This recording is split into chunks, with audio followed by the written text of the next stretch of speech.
یلقی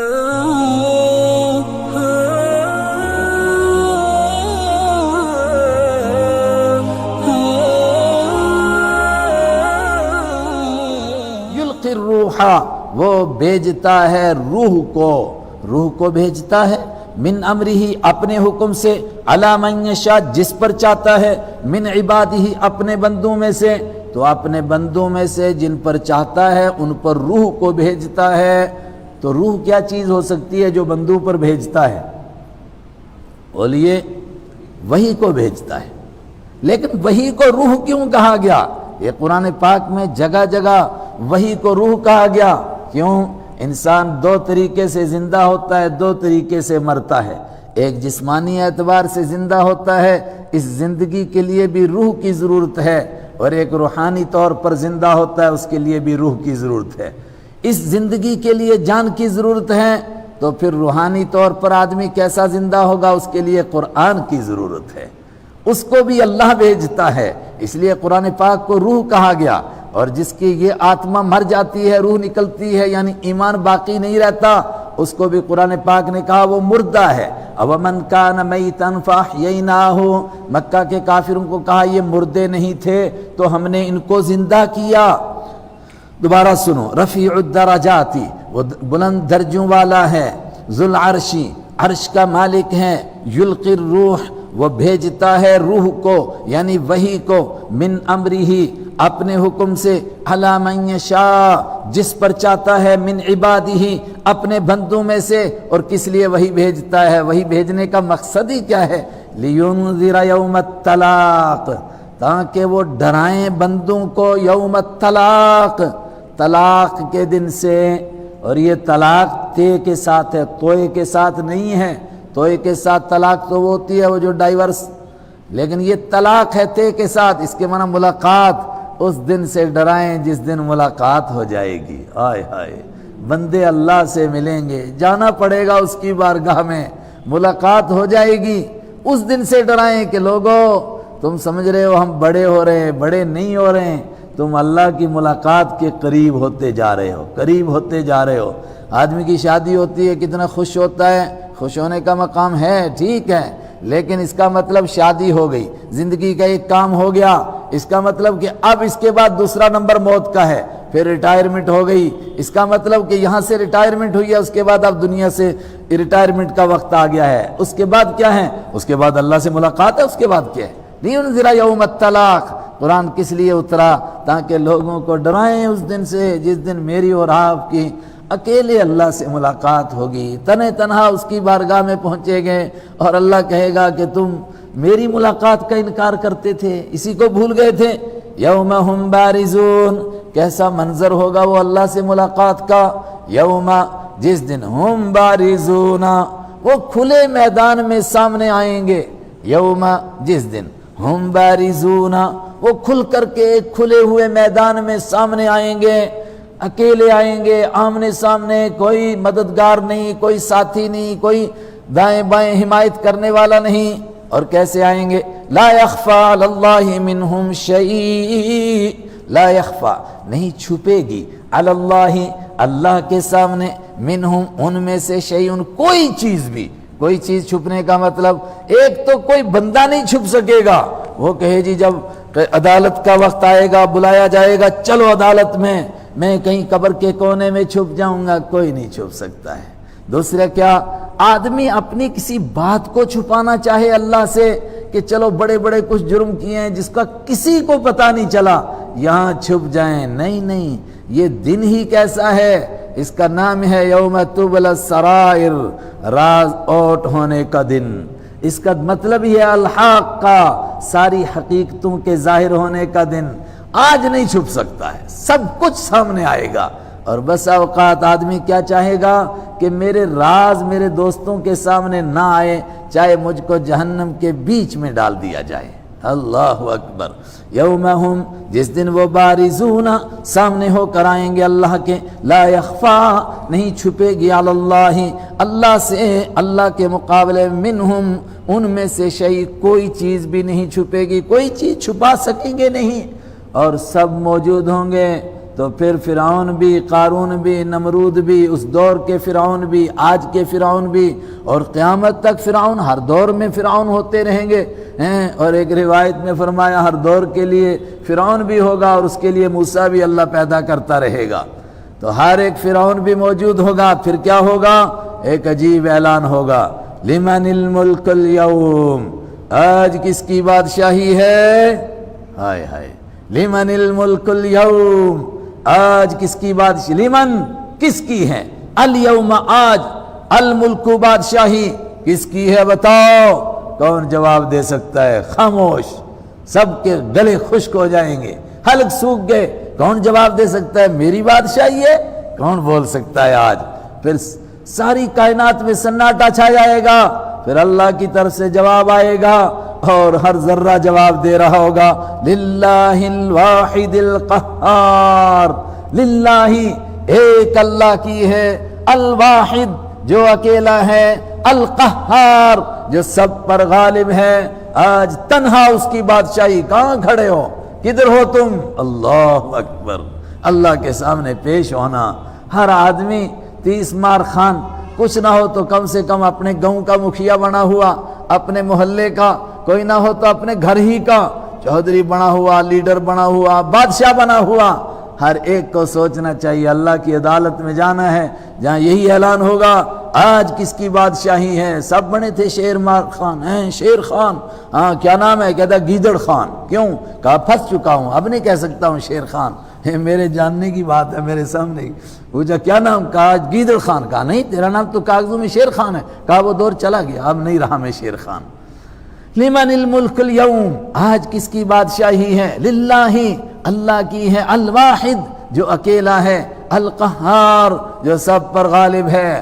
اب کیا ہوگا؟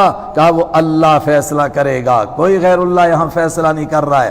الیوم، آج، تجزا، بدلہ دیا جائے گا، کل نفس، ہر جان کو، بما کسبت، جو اس نے کمائی کی۔ اور یہ بھی کب ہیں؟ وہ تفصیل حدیث میں دیکھے نا، حضرت رسول اکرم صلی اللہ علیہ وسلم فرماتے ہیں ایک مرتبہ سور پھونکا گیا، سب کے سب زندہ ہوئے، اعلان ہوا، ہلم الی عدالت ربکم، الی قضاء ربکم، چلو اپنے رب کی عدالت میں، اپنے رب کے فیصلے کے لیے۔ سب دوڑے، رب کی عدالت میں پیش ہو گئے تو کیا فیصلہ شروع ہو جائے گا؟ کہا نہیں، لوگوں کو ایسا لگے گا جیسے 50,000 سال گزر گئے۔ یہ تو قرآن نے کہا اس دن، ایک دن 50,000 سال کا، اور سورہ الف لام میم سجدہ میں 1000 سال کا، مطلب کسی کو لگے گا 50,000 سال کا اور کسی کو 1,000 سال کا۔ لوگ پریشان ہیں، حساب و کتاب کسی طرح شروع ہو جائے اور چیخ و پکار ہوگی صرف اس بات کی کہ اے خدا تو ہم سب کو سیدھا جہنم میں ڈال دے، مگر ایک مرتبہ حساب کتاب شروع کر دے۔ یہ جہنم میں ڈالنے کی بات کیوں کہیں گے؟ ہر موڑ کے اوپر آدمی کو ایسی پریشانیاں آتی ہیں، وہ سوچتا ہے یہ نکلے تو اگلی کو خود دیکھ لوں گا۔ موت کے وقت میں آدمی زندگی سے پریشان ہوتا ہے، کہتا ہے موت آئے مر جاؤں، جان چھوٹے، اور جب موت آتی ہے تو پھر زندگی کو بھول جاتا ہے۔ پھر برزخ کے زمانے میں جو سزا ملتی ہے تو وہ سوچتا ہے موت میں کیا ہوا۔ اس کے بعد محشر کے میدان کو دیکھ کر برزخ کی دنیا کو کیا کہے گا وہ؟ جیسے میں سویا ہوا تھا، کسی نے مجھے جگا دیا۔ اور برزخ کے زمانے میں اتنی پریشانیاں، سوچتے ہیں کہ کسی طرح فیصلہ ہو جائے، اور پھر سارے لوگ آدم علیہ السلام کے پاس اور پھر نوح علیہ السلام کے پاس، وہ روایت آپ کے ذہن میں ہوگی، اور ہر ایک کہتا جائے گا کہ یہ کام میں نہیں کر سکتا ہوں۔ آخر میں حضرت عیسیٰ علیہ السلام کے پاس آئیں گے اور عیسیٰ علیہ السلام کہیں گے کہ آج اگر خدا کے ہاں سفارش ہو کہ حساب کتاب شروع ہو جائے، وہ کوئی دوسرا کر ہی نہیں سکتا، وہ صرف حضرت رحمت عالم صلی اللہ علیہ وسلم کر سکتے ہیں۔ بخاری کی حدیث ہے، ان سے پوچھا جائے گا کیوں؟ کہا وہ تنہا ایسے ہیں جن کے لیے اللہ نے فرمایا یغفر اللہ لک ما تقدم من ذنبک وما تأخر، آپ کی خطا ہو ہی نہیں سکتی، لیکن اگر پچھلی ہے تو وہ بھی معاف، اور اگر آئندہ کوئی ہو جائے تو وہ بھی معاف۔ حضرت عیسیٰ علیہ السلام فرمائیں گے کہ آپ کے لیے یہ مزدہ ہے، یہ خوشخبری ہے کہ اگر خطا ہو جائے تب بھی معاف، اگر یہاں کوئی گستاخی ہو گئی ہم سے تو کیا ہوگا؟ ہاں اگر آپ سے پہلے کہہ دیا کہ آپ کے لیے ہے ہی معاف، تاکہ آپ کو ذرا بھی جھجک نہ ہو کہ کہیں میرے سے کوئی گستاخی اگر بالفرض ہو جائے، ہو نہیں سکتی ہے، لیکن پہلے کہہ دیا گیا معاف، فرمایا آپ ہی پھر اٹھیں گے، اور آپ فرماتے ہیں پھر میں سجدہ کروں گا، اللہ میرے دل میں ڈالے گا، اس وقت میں کیا کیا اللہ کی حمد کروں گا وہ ابھی میں جانتا ہی نہیں ہوں، میں ایسی حمد کروں گا کہ اللہ کو ترس آ جائے گا، اور پروردگار فرمائے گا ارفع راسک، تیرے آنسو دیکھے نہیں جاتے، اب سر اٹھا، اشفع تشفع، اب تو سفارش کر، تیری سفارش قبول کی جائے گی، تو کیا کہنا چاہتا ہے؟ تو پھر میں کہوں گا کہ انسانیت کا، کائنات کا حساب کتاب شروع ہو جائے۔ اب حساب کتاب شروع ہوا۔ قرآن کبھی اس طرح بیان کرتا، ہم کو لگتا ہے بس ادھر مرے ادھر قبر میں گئے، 2-4 دن کے بعد محشر لگا، اس کے بعد حساب کتاب ہوا، جنت اور جہنم کا فیصلہ ہو گیا۔ نہیں، اب حساب کتاب شروع ہوا تو پہلا اعلان، الیوم تجزا کل نفس بما کسبت، الیوم آج تجزا بدلہ دیا جائے گا، کل نفس ہر ایک جان کو، بما کسبت جو اس نے کمائی کی۔ اور دوسرا اعلان، لا ظلم اليوم، ہر آدمی کو اس کی کمائی کا بدلہ ملے گا، آج کوئی ظلم نہیں ہوگا۔ لا ظلم اليوم، آج کوئی ظلم نہیں، کسی پر ظلم نہیں۔ ان اللہ سریع الحساب، بے شک اللہ تعالیٰ جلد حساب لینے والا ہے۔ وَأَنذِرْهُمْ يَوْمَ الْعَازِفَةِ، اب میں نے عرض کیا اس طرح کہ قبر کا ایک زمانہ، محشر کا ایک زمانہ، اور اس کے بعد پتہ نہیں کب حساب کتاب کا نمبر آئے، تو ہمارے ذہن میں بھی آئے گا کہ ابھی تو بڑا زمانہ ہے، ابھی تو قیامت آنے میں بہت بڑا زمانہ ہے۔ تو قیامت تو ان پر آئے گی جو اس وقت میں زندہ ہوں گے۔ میں اور آپ جب موت سے دوچار ہوں گے تو ہماری تو قیامت ہو گئی نا۔ اور پھر قیامت میں کتنے دن رہ گئے ہیں، وقت کتنا رہتا ہے؟ کل کہہ رہے تھے روزے آئے روزے آئے روزے آئے، آج آدھے سے زیادہ چلے گئے اور آدھے سے کم باقی رہ گئے۔ اس لیے کہا گیا قیامت قریب آ لگی ہے۔ انذرہم، اے میرے حبیب ڈرائیے ان کو، یوم الآزفہ، قریب آنے والی کے دن سے، وہ گھڑی جو قریب آ لگی ہے، سر پر آ پہنچی ہے، کچھ وقت باقی نہیں بچا ہے۔ کیا تیاری کی ہے؟ ایک نے آ کر پوچھا آپ سے، صحابہ میں سے، اے اللہ کے حبیب صلی اللہ علیہ وسلم، آپ بتائیے قیامت میں کتنے دن رہ گئے ہیں؟ آپ نے فرمایا کیا تیاری کی تو نے قیامت کی؟ انہوں نے کہا کچھ نہیں، صرف آپ سے محبت کرتا ہوں، اللہ سے محبت کرتا ہوں، کوشش کرتا ہوں کہ جو آپ کام کریں میں بھی وہی کام کروں۔ فرمایا تیرے لیے کافی ہے، تو جس سے محبت کرتا ہے قیامت کے دن اسی کے ساتھ ہوگا۔ اصل تو مسئلہ تیاری کا ہے، کس نے کتنی تیاری کی ہے، اس کے اعتبار سے قیامت قریب آ لگی۔ وَأَنذِرْهُمْ، اور آگاہ کیجئے ان کو، یوم الآزفہ، قریب آنے والی کے دن سے۔ کسی کی عمر 100 سال ہے تو 100 سال کیا گزرتے ہوئے وقت لگتا ہے؟ جب 100ویں سال کے بوڑھے کو دیکھو موت آئے تو اس وقت میں اس کو ایسا لگتا ہے یہ کل کی بات ہے، کل پرسوں کی بات ہے کہ میں اسکول جانے کے لائق ہوا اور میں یہ کر رہا تھا بچپن میں۔ اس کو یہ ساری زندگی ایک دن معلوم ہوتی ہے، اور اللہ نے پہلے دن ہی کہا یہ ساری زندگی ایک دن، اس کے بعد آئے گا کل۔ اذ القلوب لدى الحناجر، کون ہے قیامت کا دن؟ اذ القلوب، جب دل، لدى الحناجر، حنجرہ کے پاس پہنچ جائیں گے، دل کلیجے منہ کو آ جائیں گے۔ اردو کا محاورہ ہے کلیجے پھٹ کر کے منہ کو آنے کو ہیں۔ اس قدر آدمی ڈر رہا ہے، غم زدہ ہے، لگے گا کہ دل پھٹے گا اور منہ کے راستے باہر آ جائے گا۔ اور قرآن نے کہا آ جائے گا کیا؟ وہ حنجرے تک پہنچ جائیں گے، یہ گول ہڈی یہاں تک، حنجرہ، حناجر اسی کی جمع۔ اذ القلوب، جب دل، لدى الحناجر، حنجرہ کے پاس، حلق تک پہنچ جائیں گے۔ اور اردو محاورے میں کہیے کلیجے منہ کو آئیں گے، کاظمین، اس حال میں کہ لوگ غم سے گھٹ رہے ہوں گے۔ ما للظالمین من حمیم، اب کیا ہوگا؟ اب ظالموں کے لیے من حمیم، کوئی گرم جوش دوست نہیں ہوگا۔ ہائے ہائے، کوئی کہے کوئی دوست کام آ جائے، کسی دوست کو غیرت آئے یار میرے دوست کی پٹائی ہو رہی ہے ہی نہیں۔ ما للظالمین، نہیں ہے ظالموں کے لیے من حمیم، کوئی گرم جوش دوست۔ ابھی حمیم پیچھے گزرا تھا ابلتا ہوا پانی، اور یہاں بھی اسی کے معنی میں وہ جو دوست جس کے نا غصہ کھول جاتا ہے کہ میرے دوست کی پٹائی ہو رہی ہے ہی کوئی نہیں۔ ما للظالمین، نہیں ہے ظالموں کے لیے من حمیم، کوئی گرم جوش دوست، ولا شفیع، اور نہیں ہے کوئی سفارشی یطاع، جس کی بات کو مانا جائے، کوئی نہیں جو ظالموں کو چھڑا سکے، ظالموں کے لیے کوئی سفارش کرنے والا نہیں۔ یعلم خائنۃ الاعین، اور کس کی عدالت میں کھڑے ہیں؟ ایک گواہ موجود ہیں، اپنے گواہ موجود ہیں۔ سب سے بڑی بات یہ ہے کہ جج کو خود سب کچھ معلوم ہے۔ وہ کتنا معلوم ہے؟ انسان کے جسم میں، پورے باڈی میں دو چیزیں ہیں کہ جو لوگوں سے چیزوں کو چھپا سکتی ہیں. ایک آنکھ ہے کہ کدھر ماری کدھر اشارہ کیا لوگوں کو نہ پتہ چلے. فارسی والے کسی بیوقوف نے کہا تھا میان عاشق معشوق رمزیست کرامن کاتبین ہم خبر نیست. وہ جو کرامن کاتبین ہیں، ایک نیکی لکھنے والا ایک گناہ لکھنے والا، کہا عاشق اور معشوق ایسے اشارے بھی کر دیتے ہیں ان کو بھی نہیں پتہ چلتا بھئی کیا کہہ رہا تھا یہ، وہ اس سے پوچھتا وہ اس سے پوچھتا، پتہ ہی نہیں چلا. میں نے کہا کسی بیوقوف نے کہا، اس لیے کہ کرامن کاتبین سے کوئی بات چھپتی نہیں ہے. حدیث میں ہے پوچھا گیا کہ کیسے پتہ چلتا ہے نیکی والے کو، کہا نیکی کرنے سے خوشبو پھوٹتی ہے، وہ سمجھ جاتا ہے نیکی ہو گئی، اور برائی کرتا ہے تو ایک بدبو پھیلتی ہے اور کبھی اس بدبو کو انسان محسوس کرتے ہیں. غزوہ تبوک سے آپ واپس آ رہے تھے، اچانک ایک مرتبہ بہت سخت قسم کی بدبو آئی، حدیث میں موجود ہیں. صحابہ پریشان ہوئے کہاں سے بدبو آئی؟ فرمایا ایک منافق ایک ایمان والے کو گالیاں دے رہا تھا، اس کی برائیاں کر رہا تھا، اس کی بات کی بدبو تم محسوس کر رہے ہو. ایک اور مقام پر پہنچے اور خطرناک بدبو آئی. عرض کیا یہ کیا ہوا؟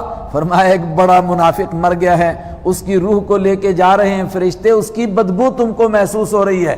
مدینہ پہنچے، واقعتاً معلوم ہوا منافقوں نے ایمان والوں کی برائیاں تو کی تھیں لیکن ایک بڑا منافق مر بھی گیا تھا، اس کی روح جو گئی تو لوگوں نے محسوس کیا اس کی بدبو کو، صحابہ نے محسوس کیا. محسوس ہونے کے لیے ایمان بھی ویسا چاہیے.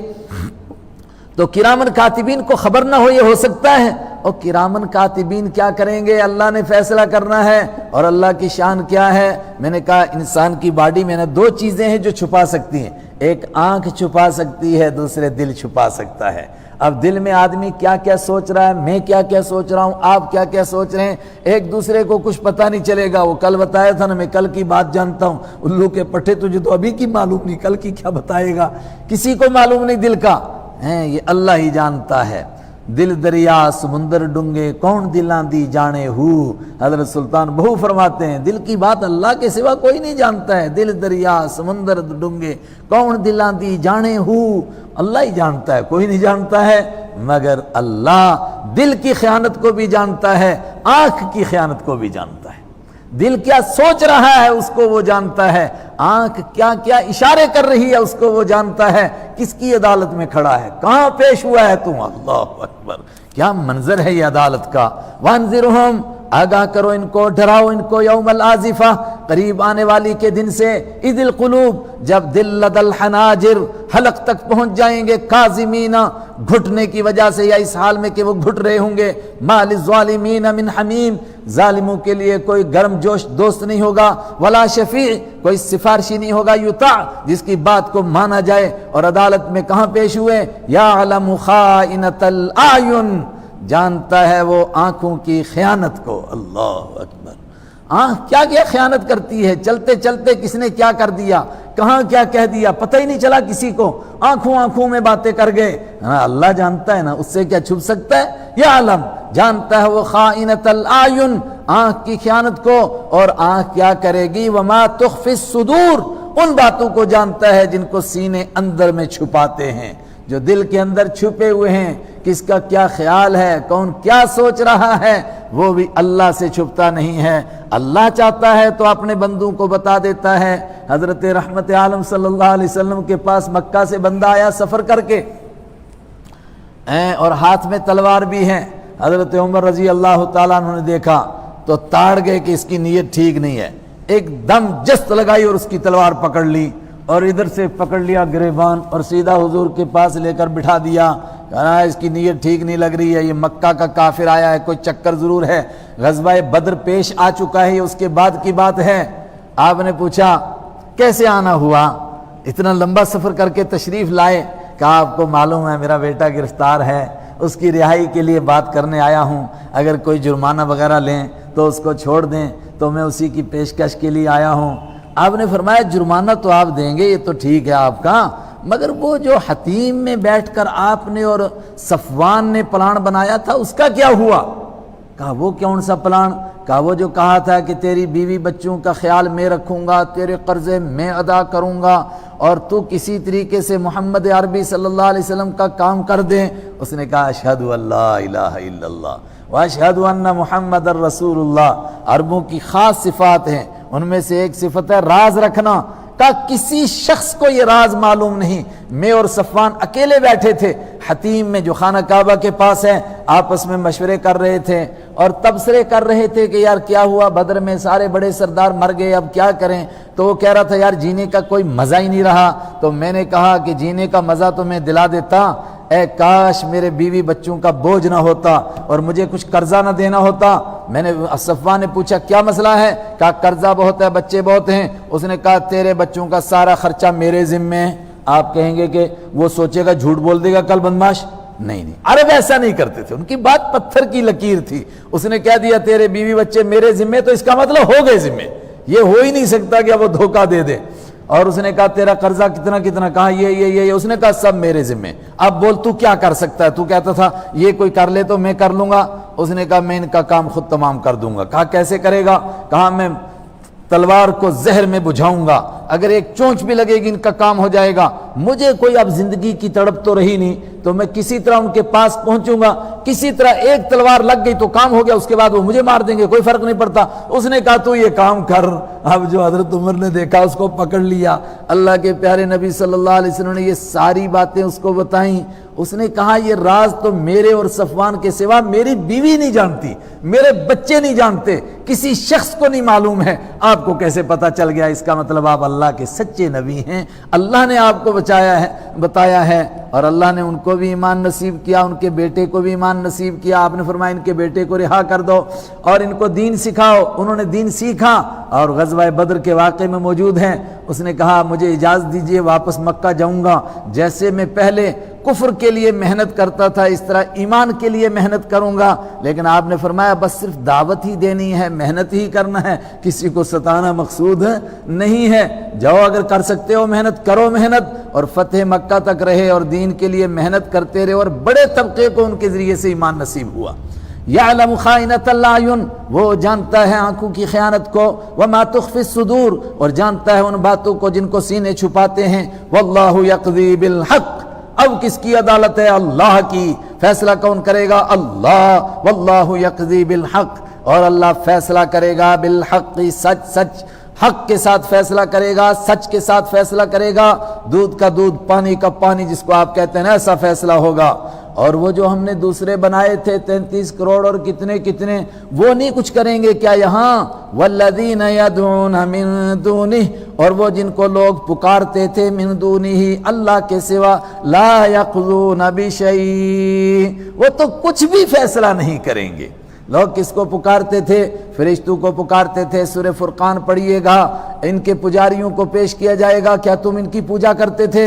فرشتے انکار کر دیں گے، وہ کہیں گے یہ شیطان کے پجاری تھے، ہم نے کبھی نہیں ان کو ہماری پوجا کرنے کے لیے کہا۔ تو پروردگار فرمائے گا تمہیں تو جھوٹا کہہ دیا انہوں نے، جو حضرت عیسیٰ علیہ السلام کی پوجا کرتے تھے، حضرت مریم کی کرتے تھے، حضرت عزیر علیہ السلام اور دوسرے لوگوں کی، وہ بھی اسی طرح جواب دے دیں گے۔ اور جو پتھروں کی پوجا کرتے تھے ان کو ان کے ساتھ جہنم میں ڈالا جائے گا، مگر حدیث میں موجود ہے کہ پتھروں کو سزا دینے کے لیے نہیں، اس لیے کہ پتھروں کا کوئی قصور نہیں تھا، قصور تو ان کا تھا، تو ان کو کیوں ڈالا جائے گا؟ ان کو کوئی تکلیف نہیں ہوگی وہاں، البتہ ان کو اور رسوا کرنے کے لیے کہ جن کو تم نے سمجھا تھا کہ یہ مصیبت سے ہم کو بچائیں گے وہ تو تمہارے ساتھ جل رہے ہیں۔ لا یقضون بشیء، جن کو پکارتے ہیں لوگ اللہ کو چھوڑ کر وہ کوئی فیصلہ نہیں کریں گے۔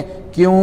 بڑا اہم مسئلہ، اور کوئی کیوں نہیں فیصلہ کرے گا؟ بہت بڑی بات، ان اللہ هو السمیع البصیر، صحیح فیصلہ کرنے کے لیے ضروری ہے کہ جج خود سننے والا ہو اور دیکھنے والا ہو۔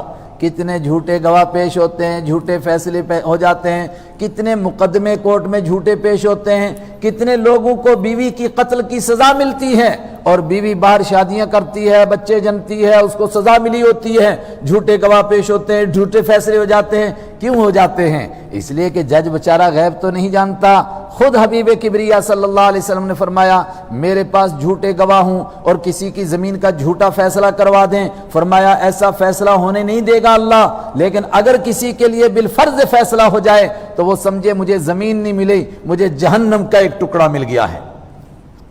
تو اللہ کے سوا کیا کوئی سننے والا ہے؟ کہ جو ہر بات خود سنتا ہے اس کو گواہ دھوکے نہیں دے سکتے، البصیر جو خود دیکھتا ہے، ہر وقت میں دیکھتا ہے، چونکہ یہ تنہا اللہ کی ذات ہے، اس لیے فیصلہ بھی تنہا اللہ کرے گا۔ ان اللہ، بے شک اللہ تعالیٰ، هو السمیع، بے شک وہی تو بس سننے والا ہے، کوئی دوسرا ہر وقت میں نہیں سنتا ہے، ہر ایک کو نہیں دیکھ رہا ہے، اللہ ہر ایک کی بات کو سنتا ہے، ہر ایک کو دیکھ رہا ہے۔ اور وہ کس طرح دیکھتا ہے اور کس طرح سنتا ہے؟ فرمایا اس کو ایک فیصلہ تو آخرت میں ہوگا، ایک فیصلہ دنیا میں دیکھ لو، کتنے دنیا میں ظالم ہیں جنہوں نے مرڈر کیے، قتل کیے، کسی بندے بشر کو نہیں پتا چلا، مگر آخر ان کے مرڈر ظاہر ہوئے، آخر ان کے جرائم سامنے آئے، آخر وہ ذلیل اور رسوا ہو کر کے رہے۔ یہ کس نے ظاہر کیا؟ اس نے ظاہر کیا جو جانتا تھا، بے شک لوگوں کو معلوم نہیں تھا لیکن اللہ نے ظاہر کر کے چھوڑا۔ اولم یسیرو، کیا وہ نہیں گھومے پھرے، نہیں چلے، فی الارض زمین میں، فینظروا جس کی وجہ سے وہ دیکھتے، کیف کان کیسے تھا، عاقبہ انجام، الذین ان لوگوں کا، کانوا من قبلہم جو ان سے پہلے تھے، ان کا انجام کیا ہوا؟ قارون کو دیکھو، نمرود کو دیکھو، فرعون کو دیکھو، قوم عاد کو، قوم سمود کو، ہر دور کے ظالموں کو دیکھ لو۔ میں نے تو اس لیے چھوٹی مثال پیش کی، ہر دور میں قتل کرنے والوں کو دیکھو، ظلم کرنے والوں کو دیکھو۔ کہنے والے کہتے ہیں کہ ظلم کی نیا چلتی نہیں ہے، ظلم کی ٹہنی پھولتی نہیں ہے، وقتی طور پر لگتا ہے کسی کو پتہ ہی نہیں چلا اس کے ظلم کا، کسی کورٹ نے اس کو نہیں پکڑا، کسی عدالت نے نہیں پکڑا، مگر یہ کوڑ کی بیماری کہاں سے لگ گئی، یہ جسم میں کیڑے کہاں سے پڑ گئے، یہ کس نے ڈالے؟ یہ کبھی کبھی دنیا کو دکھانے کے لیے ہوتا ہے کہ لوگوں سے اس کا جرم چھپا ہوا ہے، مگر اللہ سے نہیں چھپ سکتا ہے۔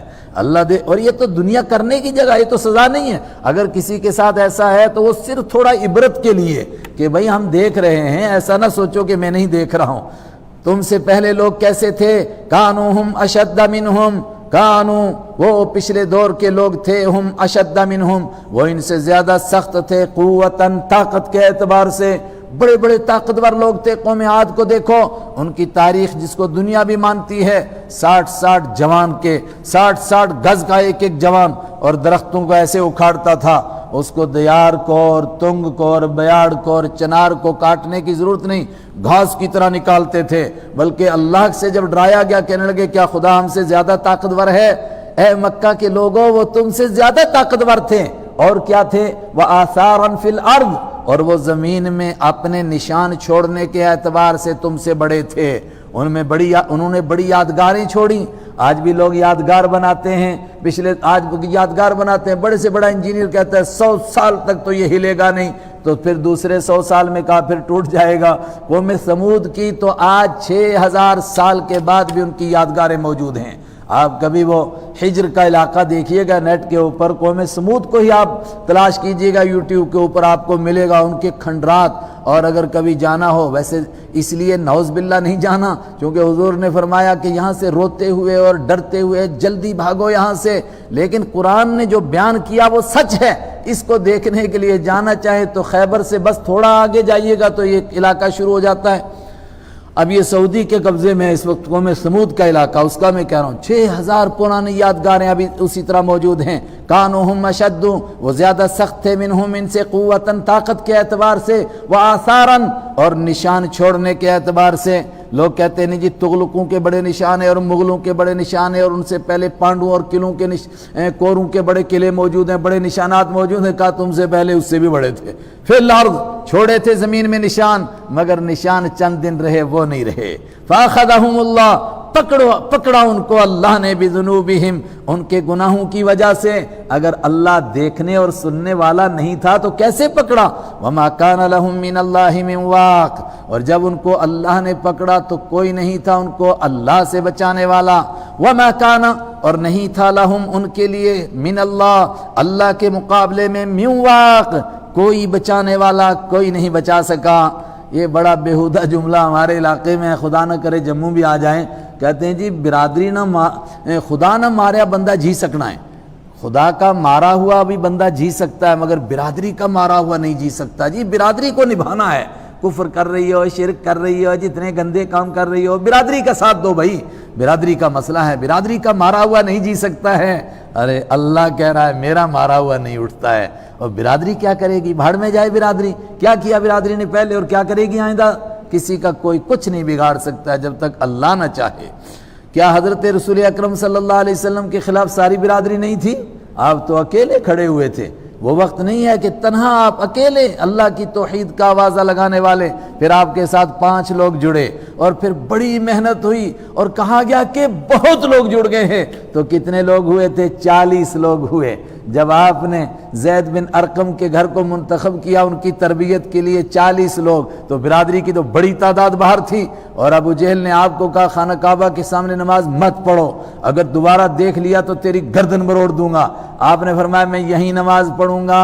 تو سورہ اقرا کے آخر میں ہے نا، اس کی تفسیر میں ہے، اس نے کہا میں تیری گردن مروڑ دوں گا، اور تو جانتا نہیں میں ایک آواز لگاؤں گا تو میرے حمایتیوں سے پوری مکہ کی وادی بھر جائے گی۔ اس پر اللہ نے فرمایا لَنَصْفَعًا بِالنَّاصِيَةِ، ان قریب ہم اس کی پیشانی کے بال پکڑ کے اس کو گھسیٹیں گے اور کوئی اس کی حمایت کے لیے نہیں آئے گا۔ بدر کے میدان میں گھسیٹا گیا، کوئی اس کی حمایت کے لیے نہیں آیا۔